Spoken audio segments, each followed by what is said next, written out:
প্রত্যেকটি মানুষকে তাওহীদবাদী হতে হবে, শিরক মুক্ত হতে হবে। শিরক হলো মাজারগুলিতে গিয়ে মনের আশা আকাঙ্ক্ষা সেখানে বলা, এটি হচ্ছে শিরক। এই কাজ আপনারা করবেন না। কুমিল্লা কি মাজার আছে? আছে? কোনো মাজারে যাবেন না, কোনোদিন যাবেন না, কোনো প্রয়োজন নাই। বিপদে পড়েছেন, উজু করবেন, মসজিদে চলে যাবেন, সুবহানাল্লাহ বলেন।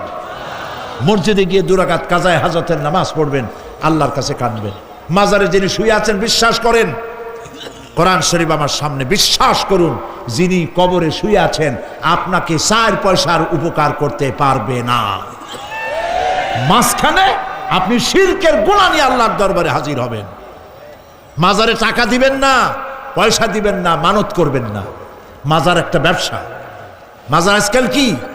মাজার আর রস সব ব্যবসা।